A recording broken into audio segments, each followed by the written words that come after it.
Bab 46 Konflik Aula Istana. Mereka masuk ke dalam dengan santai dan di halaman banyak murid yang sedang mencoba untuk bersosialisi untuk menjalin hubungan. Liu Xuang juga terlihat di sana dan dia segera berlari ke arah Han Sen. "Kakak Han." Liu Xuang terlihat sangat senang karena dapat bertemu lagi dengan Han Sen. "Tunggu sebentar. Ada pertemuan penting di dalam.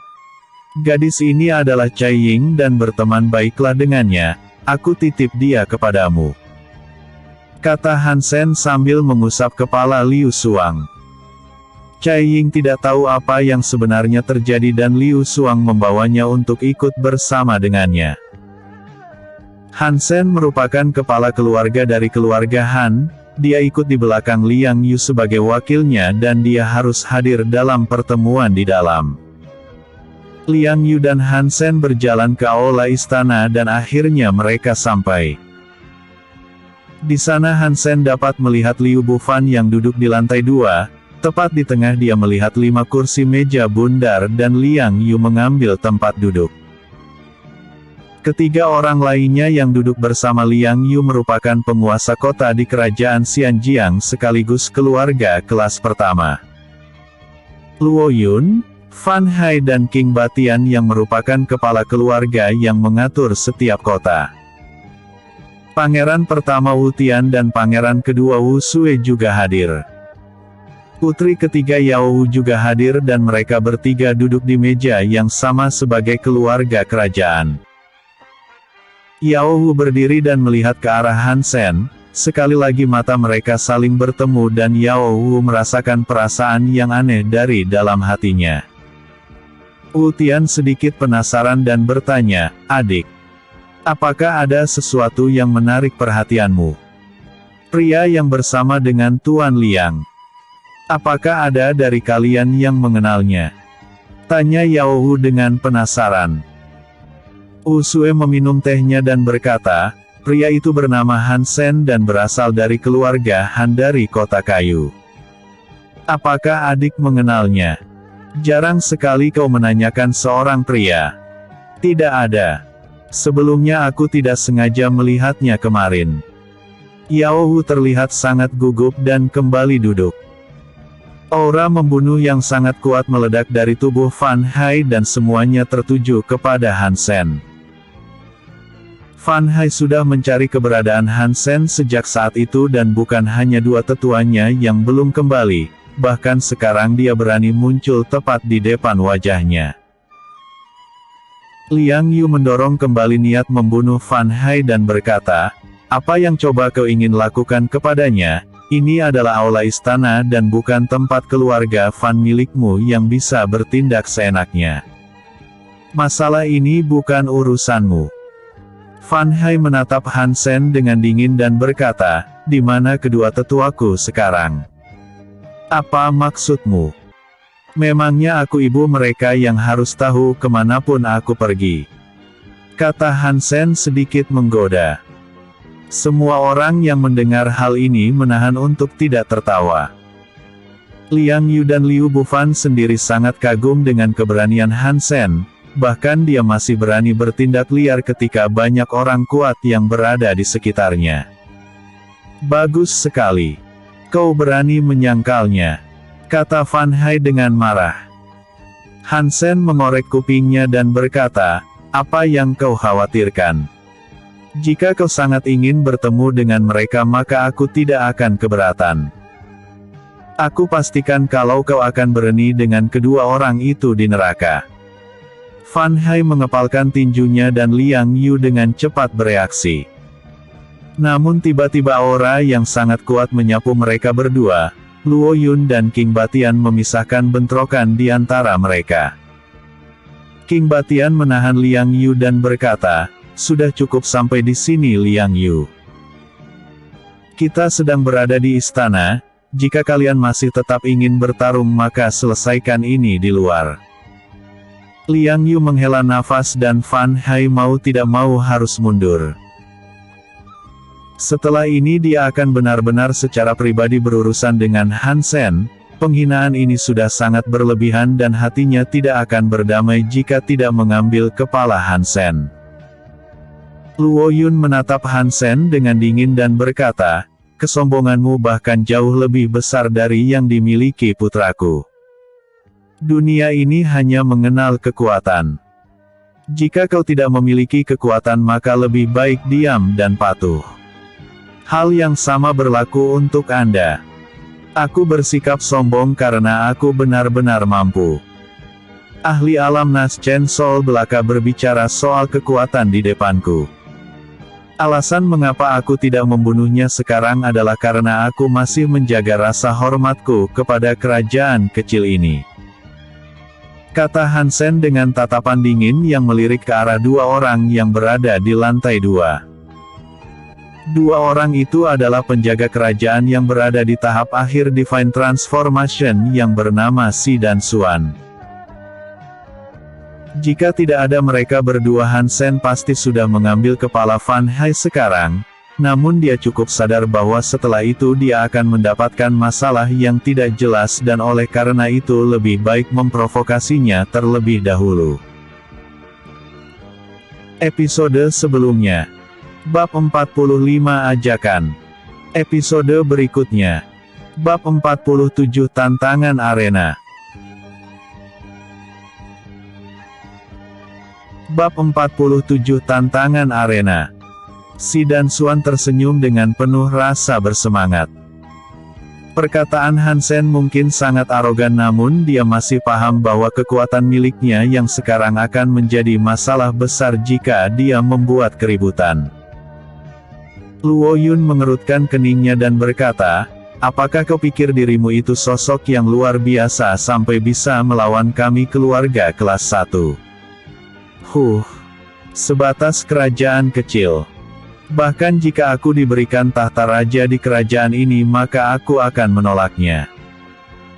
Aku tidak memiliki dendam pada kerajaan ataupun keluargamu itu. Aku juga tidak peduli apakah Anda akan bekerja sama dengannya atau tidak, aku tidak akan peduli," kata Han Sen dengan dingin. Fan Hai menggebrak meja dan berkata, "Bajingan kecil. Aku sudah muak dengan mulut kotormu itu. Kau ingin bertarung sampai mati bukan, maka aku akan melakukannya. Kedua keluarga akan bertarung di arena sesuai hukum kerajaan. Apakah kau memiliki keberanian?" Liang Yu tidak tahan lagi dan berteriak, "Orang tua licik. Kau sebut itu pertarungan dua keluarga? Kau memiliki 8 tetua yang berada di tahap akhir alam Nas Chen Sol dan keluarga Han hanya berisi dia sendiri. Apakah kau sebut itu sebuah pertarungan dua keluarga? Liang Yu, lebih baik kau tidak ikut campur, anak ini sudah sangat sombong dan memandang rendah keluarga kelas 1. Apa yang dia ucapkan harus dia pertanggungjawabkan," kata Luo Yun dengan senyum yang puas. Liang Yu mulai menyesali keputusannya untuk membawa Han Sen kemari. Keberanian Han Sen terlalu berlebihan sekarang dan mengundang kemarahan dari banyak orang. Han Sen menyentuh bahu Liang Yu dan mengedipkan matanya, "Hal ini tidak ada hubungannya dengan Tuan Liang Yu. Kau ingin bertarung bukan, maka kita akan melakukannya. Aturannya aku serahkan kepadamu dan untuk pemenang mendapatkan semuanya dari yang kalah." Fan Hai tersenyum dan berkata, "Kita akan bertarung di arena hidup dan mati. Semua tetua keluarga Han akan melawan 8 tetua dari keluarga Fan termasuk diriku. Bagaimana menurutmu?" "Cih, sangat tidak menyenangkan sekali," kata Han Sen sambil mengutuk. "Kenapa? Apakah kau takut?" Fan Hai tersenyum dengan mengejek. "Takut? Dalam hidup aku tidak pernah takut dengan kematian sekalipun. Kau tahu bahwa aku tidak memiliki banyak waktu untuk memenggal kepala kalian satu persatu dan keluarga Han hanya diriku sendiri. Lupakan soal duel. Kalian semua bisa maju bersama-sama dan melawanku sendiri untuk menghemat waktu." Han Sen berkata dengan penuh percaya diri. Semua orang membuka mulutnya lebar-lebar dan bahkan ada yang tersedak mendengar perkataan Han Sen. Mereka tidak pernah melihat orang searogan dirinya, kepercayaan dirinya terlalu luar biasa dan mungkin ini akan menyakitinya. Jika kau sangat ingin mati maka kita lakukan sesuai dengan keinginanmu. Kita sudah sepakat dan 2 hari lagi aku akan menunggumu di arena. Aku bersumpah akan membunuhmu dan menggantung kepalamu di depan pintu gerbang kota api sebagai orang bodoh yang tidak tahu diri. Teriak Fan Hai dengan penuh kemarahan. Han Sen tersenyum puas dan ikan sudah memakan umpan. Dirinya tidak sabar menunggu 2 hari ke depan, daripada dia harus membuat kerusuhan di kota api maka akan jauh lebih baik seperti ini. Seorang pria dengan jubah emas memasuki istana, semua orang dikejutkan dengan sosoknya dan pria itu adalah Raja Wu Dao. Wajahnya terlihat sangat pucat namun semua orang segera berlutut memberi hormat. Han Sen sendiri hanya mengepalkan tinjunya dan tidak bersedia untuk berlutut. Wu Dao menatap ke arah Han Sen dan berjalan menuju singgasananya. Kalian semua tidak perlu terlalu sopan. Kalian merupakan fondasi besar bagi kerajaan ini dan aku berterima kasih berkat kalian kerajaan menjadi makmur. Semua orang berdiri dan mereka tahu kalau raja tidak akan sesederhana ini. Walaupun dia tidak lebih dari sekedar raja yang lumpuh dan menunggu kematian, tapi pemikirannya sangat tajam dan sulit untuk diprediksi. Aku mengumpulkan kalian di sini untuk melihat generasi baru yang layak masuk ke dalam kolam revitalis. Akademi kerajaan sudah melahirkan banyak bakat yang bagus dan entah itu kaum bangsawan atau rakyat biasa selama mereka memiliki kemampuan aku mengizinkannya. Belum lagi kompetisi 5 sekte dan 20 kerajaan di benua ini akan segera dilakukan. Wu Dao melanjutkan, setidaknya aku menginginkan hasil yang bagus. Karena itulah aku akan menyerahkan pelatihan kepada orang-orang yang terpilih nanti mendapatkan pelatihan terbaik. Penjaga Si dan Xuan akan melatih mereka secara pribadi. Apakah kalian mengerti? Semua orang mengangguk dan paham dengan apa maksud dari Raja Wu Dao. Kemungkinan besar dia mengharapkan peningkatan peringkat di kerajaan mengingat banyak bakat hebat yang belum bergabung dengan salah satu sekte besar. Episode sebelumnya. Bab 46. Bab 48 meminta tolong. Wu Dao tersenyum dan berkata, kalian keempat keluarga kelas pertama. Aku mengharapkan jenius dari keluarga kalian untuk bersinar di turnamen nanti. Baik yang mulia, kata mereka dengan hormat. Kalian semua bisa kembali. Seleksi akan dilakukan 3 hari ke depan, kata Wu Dao dengan santai. Semua orang memberi hormat dan satu persatu keluar dari aula istana. Sampainya di lorong Liang Yu dan Han Sen dihentikan oleh Si. Liang Yu sedikit bingung dan penasaran dengan maksud tujuannya. Apa maksudnya ini Tuan Si? Tanya Liang Yu dengan dingin. Tenanglah. Tidak perlu waspada seperti itu, aku hanya ingin berbicara baik-baik dengan Han Sen ini. Semua ini adalah perintah langsung yang mulia. Aku dapat menjamin kalau tidak ada sesuatu yang aneh di dalamnya, kata Si dengan jujur. Liang Yu mengerti dan kemungkinan raja tahu keributan yang dibuat Han Sen. Sekarang dia harus mundur terlebih dahulu dan membiarkan Han Sen melakukan sisanya. Han Sen tidak keberatan untuk pergi dan dia segera mengikuti Si Unyuk pergi ke lantai teratas istana ini. Sampainya di sana Wu Dao terlihat duduk di kursi giok hijau dan melihat Han Sen dia mengepalkan tinjunya. Salam untuk Tuan Han Sen yang hebat, kata Wu Dao sambil mengepalkan tinjunya. Si dan Xuan sangat terkejut melihat kesopanan yang ditunjukkan oleh sang raja. Mereka sangat penasaran dengan siapa Han Sen yang sebenarnya sampai membuat raja seperti ini. Sepertinya Anda sudah tahu sedikit. Hansen melihat ke arah pojokan dan berkata, bahkan jika kau memiliki teknik bersembunyi yang bagus, kau tidak mungkin bisa menyembunyikan nafasmu dan suara detak jantungmu. Kau ingin keluar menunjukkan dirimu sendiri atau perlu aku yang menyeretmu keluar? Bayangan hitam perlahan terbentuk dan seorang pria tua yang bernama Woody keluar. Dirinya memberi salam kepada Hansen dan berkata, maafkan ketidaksopanan saya. Ini sudah menjadi tugas saya mengawasi dari balik bayangan. Ya, itu jauh lebih baik, kata Hansen dengan tersenyum. Bahkan Si dan Suan sama sekali tidak bisa merasakan Woody yang bersembunyi di sekitar mereka. Indra yang dimiliki Hansen sangat tajam dan mengerikan. Mungkin kerajaan ini hanya mengenal mereka berdua sebagai penjaga kerajaan, namun sebenarnya terdapat 3 dan Woody adalah orang yang mengontrol semuanya dari balik bayangan. Tuan Han memang memiliki kemampuan. Bisakah memberikan sedikit pertolongan padaku? Aku harap Tuan Han bisa mengundang master yang ada di belakang Anda dan membantu saya, kata Wu Dao dengan penuh harap. Hansen tersenyum dan mulai memahami sesuatu. Untuk membantu Yang Mulia tidak perlu sampai mengundang masterku. Beliau sendiri sudah pergi ke tempat yang jauh, aku sendiri sudah cukup untuk melakukannya. Oh, apakah Tuan Han tahu apa yang sebenarnya ingin saya minta? Tanya Wu Dao yang sedang menguji.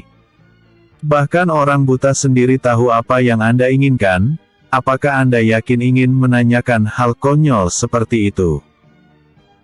Mungkin Anda memiliki informasi tentangku yang menyediakan pil roh di pelelangan di Paviliun Harta, namun sepertinya Anda tidak tahu semuanya. Hansen menunjukkan emblem emas Serikat Alkemis dan berkata, pil roh itu bukan disediakan oleh masterku tapi memang aku yang sudah membuatnya. Emblem emas ini diberikan oleh Serikat Alkemis karena mereka tahu benar bahwa keterampilanku di atas mereka. Bahkan Ketua Chang Yuan meminta sedikit arahan dariku untuk mencoba menjadi alkemis tingkat virtual. Untuk masalah yang kau alami itu, bagiku itu hanya sebuah masalah sepele yang dibutuhkan sedikit penanganan. Ekspresi mereka berempat penuh dengan keterkejutan. Mereka tidak menyangka bahwa Hansen sendiri yang membuat gerakan besar tanpa melibatkan masternya. Emblem emas itu adalah perwujudan dari sosok yang disebut tamu terhormat Serikat Alkemis. Bahkan para sekte teratas harus menunjukkan rasa hormat tertinggi mereka jika melihat emblem emas. Tolong maafkan kekasaran saya sebelumnya karena tidak memberikan rasa hormat yang harus ditunjukkan. Bisakah Tuan Han benar-benar membantu saya untuk sembuh? Saya sudah berkonsultasi kepada alkemis Laolai tapi dia sama sekali tidak mampu untuk mengetahui penyakit macam apa yang sedang saya derita ini, kata Wu Dao dengan sungguh-sungguh. Bahkan jika Anda bertanya kepada Chang Yuan dia tidak akan bisa menyadarinya. Gejalanya sudah sangat jelas. Itu adalah sebuah racun tipis yang Anda konsumsi secara bertahap. Namun kemungkinan Anda baru mengkonsumsinya secara berkala. Hansen melanjutkan, tapi daripada hanya racun itu masih belum cukup membuat Anda jatuh sampai seperti ini. Ada sebuah kutukan yang ditanamkan lewat sebuah parasit di dalam tubuh Anda. Perlahan ketahanan tubuh serta basis kultivasi Anda akan mengalami kemunduran seiring berjalannya waktu. Ketika sudah sampai puncaknya maka lupakan saja. Anda akan mati menjadi mayat kering nantinya. Episode sebelumnya. Bab 47 Tantangan Arena. Episode berikutnya. Bab 49 Mengeluarkan Parasit. Bab 49 Mengeluarkan Parasit. Woody, Si dan Suan berpikir kalau ini sudah sangat keterlaluan. Menanamkan kutukan berupa parasit ke dalam tubuh adalah metode yang sangat kejam, kebiasaan ini hanya dilakukan kultivator iblis yang menggunakannya untuk menyiksa orang. Tuan Han, bisakah Anda memberikan kami petunjuk siapa yang berniat buruk sampai melakukan hal seperti ini? Kata Wudi dengan dingin. Xuan juga sependapat dan berkata, benar. Ini sudah sangat keterlaluan. Menyiksa dengan cara menggunakan parasit kutukan adalah tindakan yang sangat kejam, tapi metode ini sudah lama terlupakan dan siapa orang yang mampu melakukannya. Jika ini sekte langit iblis maka mustahil mereka akan mau mengurusi kerajaan kecil seperti ini. Sederhana. Kutukan ini digunakan lewat metode garis darah. Bukannya jawabannya sudah sangat jelas bahwa salah satu keturunan yang mulai raja ingin Anda segera mati, setelah itu dia akan naik tahta. Setelah kutukan ini dihilangkan maka orang itu akan merasakan serangan baliknya, jiwanya akan sedikit merasa kesakitan dan kalian pasti dapat menyadarinya. Kata Hansen dengan jujur. Hah? Aku sangat sadar bahwa kedua putraku bersaing untuk tahta dan membentuk pengaruh serta kekuatan mereka sendiri. Bahkan mereka tidak sungkan untuk menyingkirkan ayah mereka sendiri. Kata Wu Dao dengan penuh kemarahan.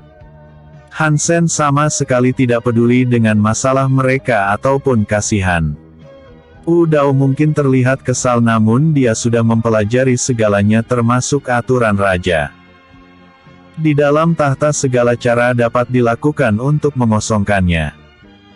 Anak-anaknya sudah diracuni oleh pemikiran seperti itu, bahkan setelah dia naik menjadi raja banyak dari keturunan atau keluarga lain yang mengharapkannya segera jatuh. Cukup sudah, mari kita bahas inti masalahnya. Aku memang bisa menyembuhkanmu namun semua itu tidaklah gratis. Aku menawarkan 3 permintaan yang seharusnya bisa kau lakukan. Kata Hansen dengan santai. Saya cukup sadar diri. Tolong katakan apa yang diinginkan Tuan Han, sebelumnya saya sudah mendengar konflik Tuan dengan keluarga Fan. Jika Anda menginginkannya saya akan mengirim mereka bertiga dan meratakan keluarga Fan. Kata Wu Dao dengan jujur. Keluarga Fan bukanlah sesuatu yang spesial bagiku. Dendam itu harus berakhir di tanganku sendiri. Pertama aku ingin kalian merahasiakan fakta kalau akulah orang yang menyembuhkan raja dan yang kedua aku ingin masuk ke gudang harta istana dan mengambil 1 harta. Hanya 1 harta. Apakah Anda menyanggupinya? Tanya Hansen dengan dingin. Baiklah. Tapi apa permintaan yang ketiga? Tanya Wu Dao dengan penasaran. Aku ingin meminjam Yao Wu selama setengah jam. Tenang saja, aku tidak bermaksud buruk kepadanya. Hanya saja ada sesuatu yang ingin aku konfirmasi dan hal ini berhubungan dengan bentuk jiwa bela dirinya. Kata Hansen dengan jujur. Baik. Saya setuju. Kata Wu Dao dengan senyum yang cerah. Hansen mungkin hanya berasal dari keluarga kelas 2, namun identitas yang sebenarnya bahkan jauh lebih hebat dari kerajaan itu sendiri. Dirinya memang seorang raja tapi di depan Hansen dia harus menunjukkan rasa hormatnya. Yao Wu mungkin memiliki bakat yang biasa namun dalam segi kecantikan dia adalah yang terbaik. Jika dia memiliki menantu seperti Hansen maka itu akan menjadi berkah untuk kerajaan Xianjiang. Lupakan soal menjadi kerajaan kelas menengah di masa depan. Bahkan sekte besar lainnya harus hormat kepada mereka selama ada Hansen dan juga serikat alkemis di belakangnya. Hansen melemparkan batu roh di setiap sisi dan membuat pola inskripsi dengan darah bis. Duduk di tengah pola yang sudah aku buat. Rasanya mungkin menyakitkan tapi aku jamin kalau Anda tidak akan mati. Jika Anda ingin memuntahkan sesuatu maka jangan ditahan. Baik. Wu Dao berdiri dan segera mengikuti instruksi Hansen. Hansen membentuk sebuah segel dan ukiran itu mulai bercahaya. Tubuh Wu Dao terasa panas seolah dia berendam di dalam air yang sangat panas. Aura di sekitarnya mengamuk dan hidungnya mengeluarkan darah. Erangan kesakitan terdengar sangat keras dan Han Sen menambahkan api ke dalamnya. Ketiga penjaga yang melihat hal ini sedikit merasa khawatir, namun untuk sekarang mereka hanya bisa percaya kepada Han Sen. Setelah setengah jam Wu Dao masih bertahan dengan kegigihannya. Api mulai ditarik kembali dan Han Sen melangkah ke belakang Wu Dao. Dia menyentuh punggungnya dan memaksa parasit itu keluar dengan dorongan ki miliknya. Kaf. Wu Dao merasakan mual dan memuntahkan segumpal darah. Di dalam darah itu terdapat beberapa cacing aneh yang menggeliat dan para penjaga kerajaan merasa sedikit jijik. Wu Dao merasa kalau umurnya berkurang sangat banyak, seolah vitalitas tubuhnya berkurang dengan cepat. Namun perasaan sakit di tubuhnya sudah menghilang dan kilatan cahaya keluar dari dalam tubuh Wu Dao. Episode sebelumnya. Bab 48 meminta tolong. Episode berikutnya. Bab 50 lega. Kilatan cahaya itu merupakan setetes darah dan melesat ke arah Pangeran Wu Tian. Setetes darah itu masuk ke dalam kepalanya dan rasa sakit yang kuat tiba-tiba sangat terasa di seluruh tubuhnya. Wu Tian berguling kesakitan dan tidak ada yang tahu apa penyebabnya. Pada akhirnya dia dibawa ke dalam untuk mendapatkan perawatan dari alkemis istana. Han Sen menghela nafas dan berkata, cacing darah yang dapat memakan umur dan jiwa. Metode yang digunakan untuk mencelakai Anda bukanlah sesuatu yang biasa. Jika ini dibiarkan lebih lama maka tubuh dan jiwa akan benar-benar mengering. Han Sen mengangkat Wu Dao dan membantunya untuk berbaring. Wu Dao masih terlihat sangat lemas namun perasaan menyakitkan di tubuhnya sekarang sudah hilang dan membuatnya sangat lega. Wu Di, pergilah untuk mencari tahu pangeran mana yang sudah melakukan ini. Jangan lakukan tindakan apapun, cukup cari tahu dan laporkan padaku. Kata Wu Dao dengan ekspresi yang lemas. Si membakar cacing darah itu dan memberi hormat, terima kasih karena Tuan Han sudah menyembuhkan raja. Jika ada sesuatu yang bisa kami lakukan maka kami akan mencoba yang terbaik untuk melakukannya. Aku sudah mendapatkan apa yang aku butuhkan. Raja masih belum sepenuhnya sembuh dan nanti aku akan memberikan resep obat kepadanya untuk menyingkirkan racun dan memulihkan kondisinya. Paling lama dalam waktu seminggu seharusnya Raja sudah pulih sepenuhnya. Kata Han Sen dengan jujur. Terima kasih. Untuk sekarang aku ingin beristirahat. Kau bawa Tuan Han Sen ke gudang harta istana dan Suan jemput putri ketiga dan bawa dia untuk bertemu dengan Tuan Han. Katakan saja situasinya kepadanya dan pastikan agar dia tidak menolaknya. Kata Wu Dao dengan jujur. Si dan Han Sen segera pergi ke gudang istana, benar saja di sana terdapat artefak dan bahan obat yang sangat bagus. Namun Han Sen hanya bisa mengambil satu dan semua harta ini sudah terdaftar, maka dia harus memilihnya dengan cermat dan mengambil harta yang paling baik. Han Sen memejamkan matanya dan kesadaran ilahinya menyebar. Perlahan dia membuka matanya dan berjalan ke sebuah loker, dia menemukan sebuah kotak dan melihat giok kaisar di dalamnya. Si memperhatikan Han Sen dan berkata, Tuan Han. Di sini sangat banyak sekali harta dan giok kaisar ini hanya memiliki kemurnian tinggi dalam 5 elemen. Saya pikir lebih baik Tuan Han memilih yang lain, akan jauh lebih baik jika Anda mengambil artefak yang dapat membantu Tuan dalam pertarungan dengan keluarga Fan. Bagiku ini sudah cukup.